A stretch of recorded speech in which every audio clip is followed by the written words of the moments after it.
콜라겐 스티뮬레이터가 이제 우리 몸에 딱 들어갔을 때 입자 자체가 녹아 없어지는 기간 동안 이 성분들이 그 주입한 부위에서 계속적으로 콜라겐 생성을 하라고 시키는 거죠. 그리고 또 자극하는 거고, 최종적으로 결과는 이제 넣은 성분 자체는 없어지고 대신 그 부위를 내 몸이 만든 콜라겐이 대체하는 효과를 주는 거라고 할 수가 있겠습니다. 자, 그럼 이제 콜라겐 스티뮬레이터에 주의해야 될 부작용 같은 것들은 없을지 설명을 좀 해야 될 것 같은데요. 이제 첫 번째로 들 수 있는 부작용은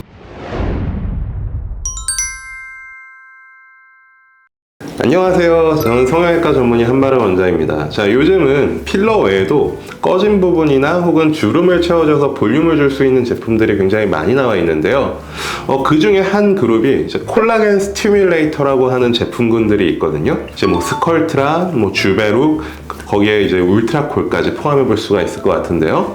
자, 오늘은 콜라겐 스티뮬레이터는 어떤 원리로 작용을 하는지, 각각의 제품들은 보통 어떤 차이가 있는지 알아보는 시간을 갖도록 하겠습니다. 자, 먼저 이제 콜라겐 스티뮬레이터라는 그룹의 가장 큰 특징은 주입한 곳과 그 근처에 콜라겐 생성을 자극한다는 의미를 가지고 있습니다. 콜라겐이라는 건 얼굴에서 중요한 볼륨을 주는 역할을 하면서도 얼굴을 굉장히 탄력 있게 보이게 하는 성분이기 때문에 꺼져 있는 곳에 이런 콜라겐들이 많아진다는 것은 이제 꺼진 곳이 채워지기도 하면서 그게 굉장히 탄력적인 성분이니까 잔주름이라든지 혹은 이제 피부 결도 개선되는 모습을 보여줄 수가 있는 거죠. 이제 그 다음에 또 하나의 중요한 특징은 콜라겐 스티뮬레이터가 이제 우리 몸에 딱 들어갔을 때 입자 자체가 녹아 없어지는 기간 동안 이 성분들이 그 주입한 부위에서 계속적으로 콜라겐 생성을 하라고 시키는 거죠. 그리고 또 자극하는 거고, 최종적으로 결과는 이제 넣은 성분 자체는 없어지고 대신 그 부위를 내 몸이 만든 콜라겐이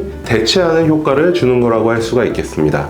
일반적인 필러는 보통 우리 몸 안에 있는 수분 성분에 가까운 이제 히알루론산이라는 걸 주입해서 볼륨을 주는 건데, 이제 몸 안에 있는 물질이지만 필러는 결국은 본질은 이물질이죠. 자, 우리가 콜라겐 섭취한다고 돼지 껍데기 같은 거 먹으면 뭐 우리 몸에 있는 같은 콜라겐이니까 이물질이 아니야 라고 하지는 않잖아요. 그런데 이 콜라겐 스티뮬레이터는 넣어놓은 성분 자체는 어차피 녹아서 없어지니까 이물질을 넣는다는 거부감은 별로 없죠. 또 이제 그 자리를 내 몸에서 내가 만든 콜라겐이 대체하니까 훨씬 자연스럽고 탄력적인 볼륨을 얻을 수 있다 라고 되어 있습니다. 자, 이제 대표적으로 뭐 많이 쓰는 콜라겐 스티뮬레이터는 스컬트라, 주베룩, 그리고 울트라콜, 이 세 가지를 들 수 있을 것 같고요. 성분 자체는 조금 다르지만 원리는 좀 전에 이야기한 것과 똑같습니다. 스컬트라는 PLLA, 그리고 주베룩은 PDLLA라고 해서 일종의 이제 젖산이 포함된 성분인 거고요. 울트라콜은 이제 PDO라는 성분인데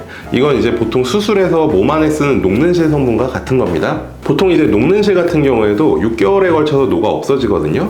이런 제품들은 보통 이제 액체 성분이라든지 혹은 가루로 만들어져 있는 것들을 이제 생리식염수를 섞어서 쓰기 때문에 실보다는 좀 더 빨리 녹겠죠. 스컬트라 성분이 분자 구조가 가장 크고요. 이제 입자가 큰 만큼 콜라겐 생성 자극을 좀 더 많이 할 테니까 시술 후에 볼륨을 얻는 효과는 가장 크다고 보시면 될 것 같고요. 그 다음은 주베룩, 그리고 이제 울트라콜의 입자 자체가 가장 작다. 그래서 볼륨감을 얻는 효과는 가장 적다. 일반 지방과 미세 지방의 차이 정도로 좀 이해하시면 편할 것 같습니다. 그래서 이걸 응용하게 되면 피부가 얇은 분이라든지 혹은 나이가 있으신 분들, 혹은 같은 얼굴 안에서도 이제 눈 주변이라든지 눈 밑 같은 부분은 피부가 얇고 미간주름처럼 얕은 곳에 좀 시술을 하게 되는 경우에는 이제 울트라콜처럼 입자가 좀 작고 부드러워서 볼륨감이 조금 적은 제품을 선호하게 될 거고요. 피부가 두꺼운 분들이라든지 혹은 젊은 분들, 그리고 이제 뭐 팔자라든지 광대 밑처럼 많이 꺼져 있는 부위라든지 아니면 턱끝 같은 경우에 굉장히 깊은 부위에 시술을 하게 되거든요. 이런 경우에는 이제 스컬트라가 가장 합리적인 선택이 될 수 있겠죠. 이마나 이제 관자 부위 같은 부분은 채우려면 볼륨감 자체가 굉장히 많이 필요하긴 한데 이제 막상 이마 쪽에는 지방 조직 같은 살은 좀 많지 않거든요. 그래서 상황에 따라 스컬트라보다는 주베룩 같은 것들을 좀 더 합리적인 대안으로 생각해 볼 수 있을 것 같습니다. 자, 그럼 이제 콜라겐 스티뮬레이터에 주의해야 될 부작용 같은 것들은 없을지 설명을 좀 해야 될 것 같은데요. 이제 첫 번째로 들 수 있는 부작용은 결절입니다. 이제 주입한 부분에 단단하게 만져지는 덩어리 같은 것들이 잡히는 것을 결절이라고 하는데요. 이게 좀 작으면 촉감만 부자연스러운 선에서 끝나게 되는데 혹시라도 좀 크게 잡히게 된다면 밖에서도 보일 수 있고 촉감도 안 좋으니까 굉장히 큰 부작용이 될 수도 있는 거죠. 자, 이 결절은 왜 생기냐면 콜라겐 자극 반응에서 발생을 하는 건데요. 이제 콜라겐 스티뮬레이터라고 해서 이름을 붙였기 때문에 뭔가 엄청 정교하게 컴퓨터가 마치 지정한 것처럼 이 주입한 부위 자체에 콜라겐만 딱 만들어진다고 생각하기가 쉬운데, 사실 이 콜라겐 자극 유도는 크게 보면 그냥 염증을 유도하는 것과 같다고 보시면 될 것 같아요. 자, 우리 몸에는 이제 바이러스든 아니면 세균이든 아니면 뭐 이 필러 같은 외부 물질 같은 것들이 일단 몸 안에 들어오게 되면 이걸 몸을 방어해야 되니까 여러 가지 면역 작용들이 작용을 하게 되거든요. 그래서 이제 외부 물질로부터 몸을 좀 방어하고 외부 물질로부터 좀 차단을 하고 또 그걸 공격하기도 하게 돼요. 이렇게 이제 외부 물질이 이제 몸 안에 침투했을 때 그걸 방어하기 위해서 몸속에서 일어나는 현상을 사실 크게 말하면 염증 작용이라고 하게 됩니다. 이제 예를 들어서 스컬트라를 팔자에다 이제 주입했다. 그러면 이제 PLLA라는 성분은 주입 부위 주변에서 염증을 일으키게 되거든요.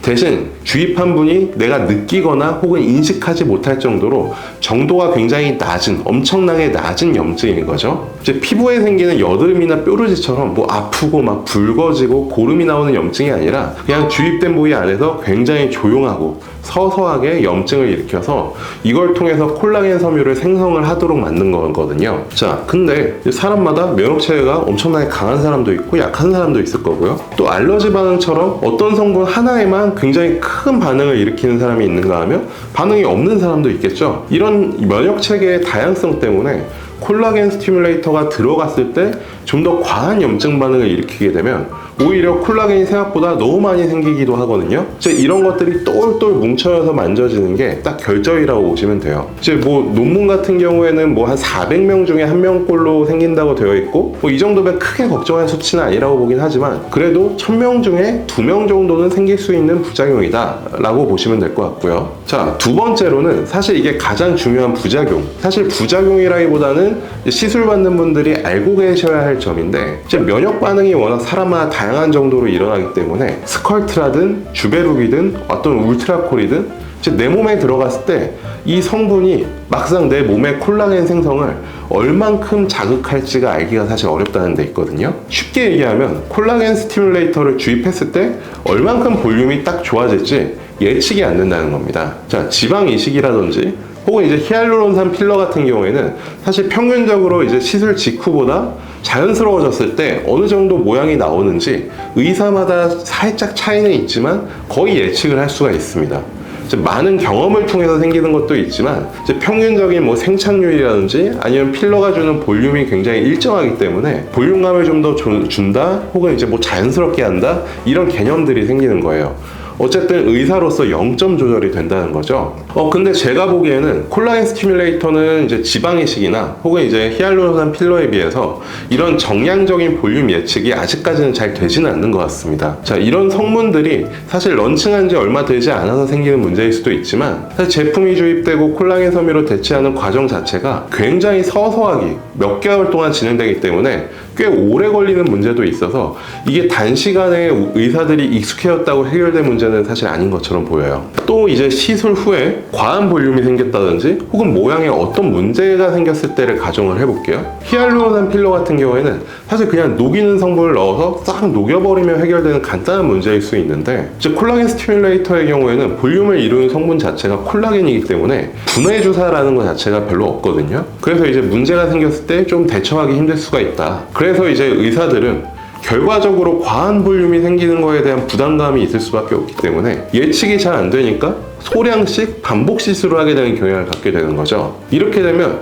시술 받은 분들은 한번 가서 시술 받고 나서 오래 기다렸더니 크게 변한 것도 없는 것 같아. 그래서 가면 또 시술하고 또 몇 개월 동안 기다려야 되고 이런 원하지 않는 과정이 반복될 수도 있다고 생각을 합니다. 필러를 하고 난 부위에 지방 이식을 할 수 있는가? 혹은 이제 지방 이식을 하고 나서 생착한 뒤에 같은 자리에 필러 시술을 해도 되는가? 뭐 이런 질문들이 있거든요. 자, 원칙적으로는 이제 히알루론산 필러를 맞은 부위에 지방 이식을 다시 하시려면 필러를 일단 녹이고 하시는 게 좋긴 합니다. 이제 수술을 하면서 예기치 않은 세균이나 혹은 염증들이 이제 잠잠하게 있던 필러에 전해져서 자극을 가할 수 있기 때문이거든요.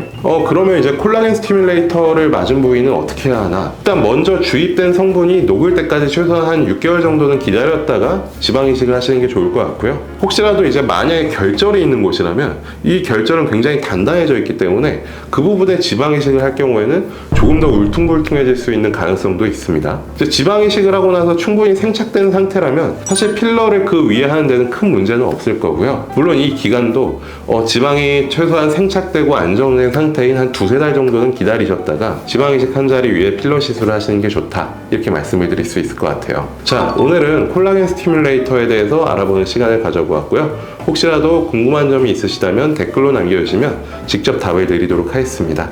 지금까지 성형외과 원장 한바른이었습니다. 감사합니다.